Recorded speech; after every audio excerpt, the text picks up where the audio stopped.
అదరగొట్టే కారం రంగు రుచి ఆచి కారం పొడి. ఏపీలో కొత్త జిల్లాల ఏర్పాటు క్రమంలో కీలక పరిణామాలు చోటు చేసుకున్నాయి. రాయచోటికి జిల్లా కేంద్రాన్ని మార్చడంతో మంత్రి రాంప్రసాద్ రెడ్డి కన్నీళ్లు పెట్టుకున్నారు. తప్పని పరిస్థితుల్లోనే ఈ నిర్ణయం తీసుకున్నామని మంత్రిని ఓదార్చారట చంద్రబాబు. జిల్లా పునర్విభజన, కొత్త జిల్లాల ఏర్పాటుపై ఏపీ కేబినెట్ కీలక నిర్ణయం తీసుకుంది. కొత్తగా మార్కాపురం, రంపచోడవరం జిల్లాలు ఏర్పాటు కానున్నాయి. అన్నమయ్య జిల్లాలోని రాయచోటి జిల్లా కేంద్రాన్ని మదనపల్లికి మార్చారు. జిల్లాలోని రాజంపేటను కడప జిల్లాకు, రైల్వే కోడూరును తిరుపతి జిల్లాకు మార్చారు. అయితే ఇలా చేసేందుకు దారితీసిన పరిణామాలపై మంత్రివర్గంలో చర్చించారు ఏపీ సీఎం. విధిలేని పరిస్థితుల్లోనే రాయచోటిని జిల్లా కేంద్రంగా మార్చాల్సొచ్చిందని, రాయచోటి కేంద్రంగా జిల్లా కోసం మంత్రి రాంప్రసాద్ రెడ్డి పోరాడుతున్నారని, ఒక్క నియోజకవర్గాన్ని జిల్లా చేయలేని పరిస్థితి ఏర్పడిందన్నారు.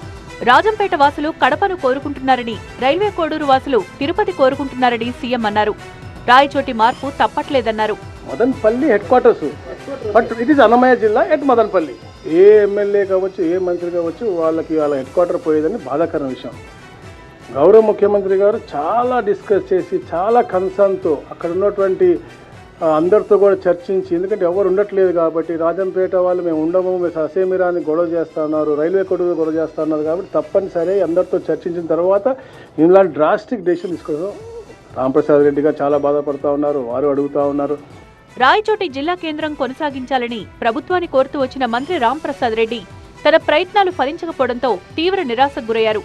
కేబినెట్ మీటింగ్లోనూ మంత్రి రాంప్రసాద్ రెడ్డి కన్నీళ్లు పెట్టుకున్నారు. దీంతో మంత్రి రాంప్రసాద్ రెడ్డిని సముదాయించారు సీఎం చంద్రబాబు. పరిపాలన సౌలభ్యం కోసమే రాయచోటిని మార్చారన్నారు మంత్రి రాంప్రసాద్ రెడ్డి. ఈ పరిణామాలపై రాయచోటి ప్రజలకు క్షమాపణలు చెప్తున్నారని అన్నారు.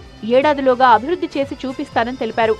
ఎవరైతే కోడూరు నియోజకవర్గం వాళ్ళు మాకు తిరుపతిలో కలపండి కానీ మేము రాయచోటికి రాలేము అని చెప్పడం చాలా బాధనేసింది. అలాగే రాజంపేట వాళ్ళు మా పాత జిల్లా అయిన కడపలో కలపండి కానీ అన్నమయ్యలో కలపద్దనడం, ఈ రెండు కారణాల వల్లే మాకు ఇది పాజిటివ్గా రాలేదని నేను అనుకుంటున్నా సార్. మరోవైపు మంత్రి రాంప్రసాద్ రెడ్డి తీరుపై విపక్ష వైసీపీ విమర్శలు గుప్పించింది.